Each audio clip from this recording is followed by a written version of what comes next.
आजको भिडियोमा हामी हेर्छौं CSS को ग्रिड को बारेमा। CSS को ग्रिड कहाँ युज हुन्छ, कसरी युज हुन्छ भनेर म हजुरलाई भन्ने छु। यो CSS ग्रिडबाट चाहिँ हामीले यसरी लेआउटहरु बनाउन सक्छौं, जुन कारणले चाहिँ हामीलाई वेबसाइट राम्रो देख्न हेल्प गर्छ। लेआउटले गर्दाखेरि यतापट्टि हामीले केही राख्न सक्छौं, यतापट्टि केही राख्न सक्छौं। अनि CSS मा हामीले मेन जान्नुपर्ने भनेको पहिला कलम र रो हो। कलम भने सिधा लाइनमा हुन्छ तलदेखि माथिसम्म, y एक्सिस मा हुन्छ यो कलम चाहिँ। अनि त्यसपछि चाहिँ अर्को छ रो। रो चाहिँ होरिजोन्टल लाइन हुन्छ, यो चाहिँ एक्स एक्सिस मा हुन्छ।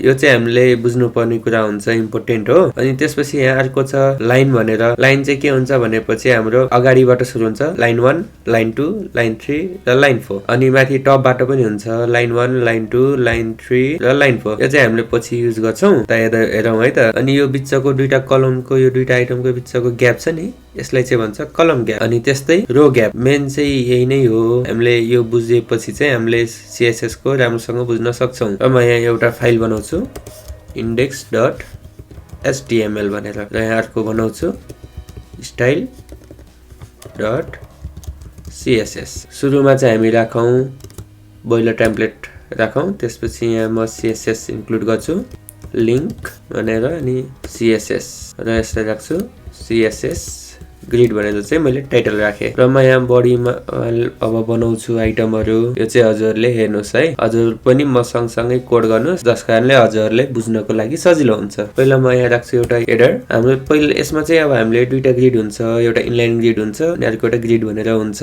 त्यही भएर पहिला चाहिँ म इनलाइन ग्रिडको बारेमा भन्ने हजुरलाई देखाउँछु। डिस्प्ले इनलाइन ग्रिड भनेर, अनि त्यसपछि यहाँ राख्छु एउटा प्याराग्राफ बनाएर युज डिस्प्ले। र म यहाँ तल आइटमहरु बनाउँछु। पहिला चाहिँ क्लास एउटा मेन डिभमा चाहिँ ग्रिड कन्टेनर भनेर क्लास बनाएको छु। अनि त्यसपछि चाहिँ हरेक आइटमलाई यो ग्रिड आइटम भनेर राखेको छु। र अब म यहाँ styles.css खोल्छु। अब यसमा चाहिँ हामीले पहिला प्रपर्टी राख्नु पर्ने हुन्छ ग्रिड कन्टेनर भनेर पहिला एउटा खोले। त्यो भन्दा चाहिँ पहिला म हजुरहरुको लागि चाहिँ यहाँ डिफल्ट प्रपर्टीहरु हटाउनको लागि विथ 0 पिक्सल। यो चाहिँ हजुरहरुले चाहिँ सुरुमै गर्दा पनि हुन्छ। प्रोजेक्ट सुरु गर्नुभन्दा अगाडि नै पहिलो कोड भनेको यिनी हजुरले लेख्दा हुन्छ। अनि त्यसपछि बक्स साइजिङ बोर्डर बक्स। अनि त्यसपछि म यहाँ ग्रिड कन्टेनरमा चाहिँ अब यसलाई ग्रिड अब कसरी बनाउने भनेर म हजुरलाई सिकाउँछु। त्यसको लागि चाहिँ हामीले डिस्प्ले प्रपर्टीमा हामीले यहाँ के राखौं त, अब हामी इनलाइन ग्रिड भनेर इनलाइन ग्रिड। अनि त्यसपछि पहिला आइटम्सलाई पनि राखौं है त, डट ग्रिड आइटम्स। यसमा चाहिँ म ब्याकग्राउन्ड कलर दिन्छु। ब्याकग्राउन्ड कलर के राखौं भनेपछि ग्रे। अनि त्यसपछि यसलाई बोर्डर पनि दिउँ है, बोर्डर। बोर्डरमा चाहिँ 1 पिक्सल सोलिड रेड। अनि त्यसपछि यसलाई चाहिँ प्याडिङ पनि राखौं। यसमा प्याडिङ 20 पिक्सल। त्यसपछि यहाँ राख्छौं फन्ट साइज भनेर 30 पिक्सल। र अब आजको यसमा चाहिँ अब टेक्स्ट अलाइन पनि गरौँ, टेक्स्ट अलाइन सेन्टर। हजुरले यति कोड त बुझ्नु भएको होला, यो ग्रिड आइटम्समा लेखेको जति बुझ्नु भएको छैन भनेपछि मेरो पुरानो भिडियोहरु पनि हेर्नु होला, जसकारणले तपाईले बुझ्नुहुन्छ। त मैले यहाँ विड्थ राखेको रहेछु। विड्थ त हुँदैन, यसमा चाहिँ मार्जिन राख्नु पर्छ। यो चाहिँ हजुरले ख्याल गर्नलाई। डिस्प्ले इनलाइन ग्रिड यो आयो नि, यता हेर्नु त यसरी आयो 1 2 3 4 5 6 7 8 9 भनेर। यो चाहिँ किन भयो भनेपछि ग्रिड आइटम्समा हामीले हाइट विड्थ केही पनि दिएको छैनौं नि, त्यही भएर पनि यस्तो भएको हो। र अब यसलाई चाहिँ अब राम्रोसँग बनाऊ है त। अब यसमा अब हामी के लेख्न सक्छौं, अब कन्टेनरमा यसमा एड गरौँ के। यसमा चाहिँ म एउटा राख्छु ग्रिड टेम्प्लेट कलम भनेर। यसले चाहिँ के गर्छ भनेपछि हाम्रो कतिवटा कलम चाहिन्छ भनेर चाहिँ यसले गराउँछ है। हामीले यहाँ 3टा राख्यौं, अटो अटो अटो भनेर। यसलाई सेभ गरे, यता हेर्नुलाई सेभ गरे। अनि त्यसपछि ग्रिड टेम्प्लेट कलममा अटो अटो अटो राखे। त्यसपछि यसमा ब्याकग्राउन्ड कलर पनि राखेर हेरौँ। ब्याकग्राउन्ड कलरमा राख्छु ब्लू। यसमा ब्लू राखेपछि के भयो, यो मैले यो ग्रिड कन्टेनरमा राखेको छु नि, त्यही भएर यसले पुरामा लियो, आइटममा लिएको छैन। अब यसको लागि चाहिँ म यहाँ के राख्छु भनेपछि ग्रिड आइटममा विथ 50 पिक्सल हाइट 50 पिक्सल राख्छु। ग्रिड आइटम्स भनेपछि ग्रिडमा एउटा मैले मिस्टेक गरेको छु, यहाँ यस हुँदैन। एकचोटी यसलाई कमेन्ट आउट गरौँ, यहाँ के भएको छ, यसलाई सेभ गरे। यता हेर्नु त यसमा के भयो, पुरा विड्थ लियो यो ग्रिड कन्टेनरमा। हेर्नु त आइटम्सले पुरा विड्थ लिएको छ। र अब हामी यसलाई यहाँ माथिबाट गर्छौं। ब्याकग्राउन्ड कलर ब्लू भएको छ नि, यो ब्लू त डाक्यो हाम्रो। अब म यहाँ के राख्छु, ब्याकग्राउन्ड कलर भयो, प्याडिङ राख्छु 10 पिक्सल। हेर्नु यता ब्लू आयो नि, यो चाहिँ यस्तो। अब चाहिँ म यहाँ के राखौं त, अब ब्याकग्राउन्ड कलर राखेको छु, बोर्डर राखे, प्याडिङ राखेको छु, फन्ट साइज, टेक्स्ट एलिमेन्ट यसलाई चाहिँ कमेन्ट आउट गरिदिन्छु। यता हेर्नु त, यहाँ मेरो अघि इनलाइन ग्रिड भनेर चाहिँ यहाँ मिस्टेक भएको थियो, मैले भिजुअल स्टुडियो कोडबाट जे आउँछ त्यो राखेको थिएँ। त्यसैले अब यो चेन्ज गरेपछि यता हेर्नु त, यो भयो इनलाइन ग्रिड। इनलाइन ग्रिड बुझ्नुभयो नि, यसले चाहिँ आफ्नो जति वेट छ नि त्यति मात्र ल्याउँछ। यसलाई चाहिँ इनलाइन डिस्प्ले चाहिँ इनलाइन गराउँछ। इनलाइन र ब्लक एलिमेन्ट्स भनेर मैले हजुरलाई पहिलाको भिडियोमा पनि भनेको थिएँ। ल म यसलाई इनलाइनलाई हटाएर एकचोटि म ग्रिड गराउँछु है। यसमा के हुन्छ त, यता हेर्नु त, यसले त पुरा वेट लियो। हो यो हो हाम्रो ग्रिड। अब यसको लागि चाहिँ अब हामीले यहाँ के राखौँ, विथ 50 पिक्सल हाइट यो छ। यसलाई चाहिँ म कमेन्ट आउट गरिदिन्छु र यसलाई सेभ गर्छु। यता हेर्नु त, यहाँ के भयो, यसले पुरा लियो, 3वटा कलम लियो। अब म यसलाई 2टा मात्र कलम बनाउनको लागि के गर्न सक्छु भनेपछि ग्रिड टेम्प्लेट कटमबाट एउटा हटाइदिन्छु। हेर्नु 2टा मात्र लियो, त्यसपछि यहाँ अर्को ल्याउन पनि सक्छु। ल अब हामी हेर्छौँ यहाँ ग्रिडको ग्याप हेर्छौँ है त। अब ग्याप कसरी राख्ने भनेपछि अब हामीले ग्रिडमा ग्याप राख्नको लागि चाहिँ अब हामीले यहाँ राख्न सक्छौँ ग्रिड कन्टेनरमा कलम ग्याप भनेर यहाँ राख्छु मैले, र कलम ग्यापमा राख्छु 20 पिक्सल।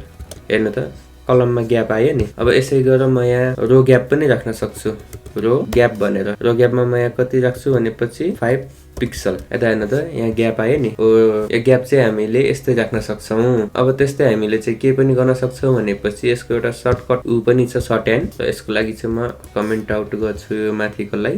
अनि हामीले यहाँ चाहिँ के लेख्न सक्छौँ भनेपछि ग्याप मात्र लेखेर अनि म यहाँ लेख्न सक्छु 20 पिक्सल अनि 5 पिक्सल। म यसलाई सेभ गर्छु। यता हेर्नु त, यसलाई चाहिँ दियो। अब म यसलाई नै चेन्ज गर्दैछु, 5 पिक्सल अनि त्यसपछि 20 पिक्सल। हामीले चाहिँ पहिला रो लेख्नुपर्छ, रो ग्यापको, अनि त्यसपछि हामीले कलम ग्यापको लेख्नुपर्छ।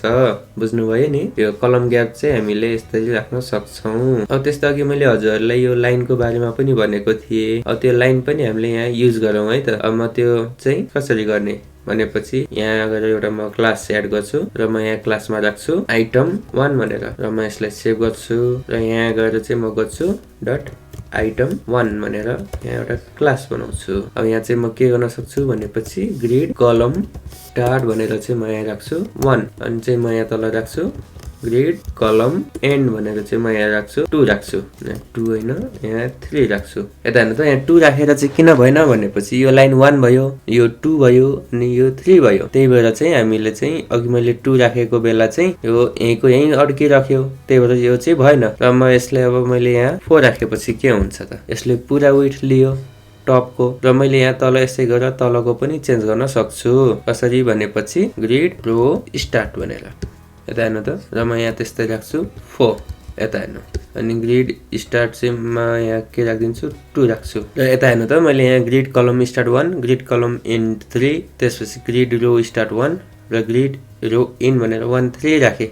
यसले चाहिँ के गर्यो, 1 2 3 लाइन भयो, 1 2 3 भयो। यसले चाहिँ 2टा बक्सको एरिया लियो। हामीले चाहिँ यसरी लेआउट बनाउन सक्छौँ यो ग्रिड लाइनको हेल्पले गर्दाखेरि। यो ग्रिड लाइन पनि थाहा पाउनु पर्छ हामीले। म हजुरलाई अब अर्को कुरा भन्छु है त। यसमा चाहिँ के भन्नु भनेपछि यो जति पनि एरिया छ नि, यो यति सबै चाहिँ हाम्रो कन्टेनर हो, यो चाहिँ आइटमहरू हो। बुझ्नुभयो, हामीले कन्टेनरको प्रपर्टी कन्टेनरमा राख्छौँ अनि त्यसपछि आइटमको प्रपर्टीहरू चाहिँ आइटममा राख्छौँ। अब अर्को भिडियोमा चाहिँ अब हामीले हेर्छौँ ग्रिड कन्टेनरको बारेमा, अनि त्यसपछिको अर्को भिडियोमा हामी हेर्छौँ ग्रिड आइटमको बारेमा। आज मैले जति पनि सिकाएको छु त्यो चाहिँ हजुरहरूले एकचोटि प्र्याक्टिस गर्नु होला, एकचोटि राम्रोसँग हेर्नु होला। मेरो युट्युब च्यानलमा चाहिँ हजुरहरूले प्लेलिस्ट भेटाउन सक्नुहुन्छ, त्यो प्लेलिस्टबाट मेरो अगाडिको भिडियोहरू हेर्नु होला। यो ग्रिड प्रपर्टी चाहिँ एकदमै इम्पोर्टेन्ट हो। यसलाई चाहिँ हजुरले 5 चोटि होइन 10 चोटिसम्म पनि प्र्याक्टिस गर्नु होला। मैले यहाँ केही मात्र बनाएको छु लेआउटहरू, हजुरहरूले यो आफैले चेन्ज गरी गरी एकचोटि हजुरले सिक्नु होला। मैले आज सिकाएको जति यो ग्रिड प्रपर्टी चाहिँ एकदमै काम लाग्छ। हामीले धेरै जस्तो ग्रिड नै युज गर्छौँ। सो यो चाहिँ हजुरहरूले राम्रोसँग हेर्नु होला। नबुझेको कुरा चाहिँ कमेन्ट आउट गर्नु होला, म त्यहाँ हजुरलाई बुझाउने छु यदि हजुरले बुझ्नु भएको छैन भनेपछि। तो मेरो भिडियो चाहिँ पुरा हेर्नु भएको छ भनेपछि लाइक गर्नुहोस्, कमेन्ट गर्नुहोस् र आफ्नो साथीहरूलाई पनि सेयर गर्नुहोस्। See you in next video.